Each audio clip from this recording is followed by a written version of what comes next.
Let's see this question. इस question में बताना है the following correctly list the conformation of cyclohexane in order of increasing energy. तो energy के basis पे क्या बताना है, इनकी ऑर्डर बताना है साइक्लोहेक्सेन का। ठीक है, तो करेंगे क्या इसके केस में, तो स्टेबिलिटी ऑफ कॉन्फॉर्मेशन क्या रहेगा हमारा कॉन्सेप्ट, स्टेबिलिटी ऑफ कॉन्फॉर्मेशंस।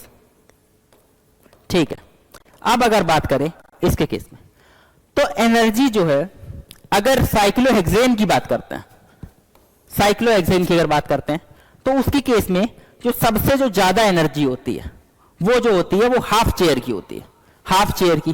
तो सबसे ज्यादा हाफ चेयर के इसमें दो ऑप्शन में दिया गया। ठीक है, उसके बाद जो आता है वो बोट फॉर्म आती है। ठीक है, अब अगर बात करें इसके केस में,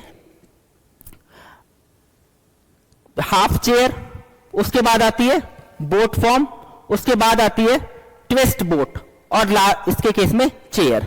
मतलब क्या है कहने का, इसके केस में हाफ चेयर की एनर्जी जो होती है वो आती है 10 किलो कैलोरी पर मोल। ठीक है, बोट की जो आती है वो आती है 6.5 किलो कैलोरी पर मोल। ठीक है, अब ट्विस्ट बोट की जो आती है वो 5.5 किलो कैलोरी पर मोल।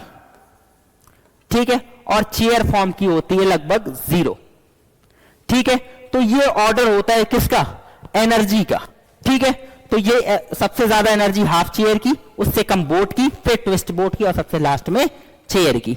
सो D will be the correct answer for this question.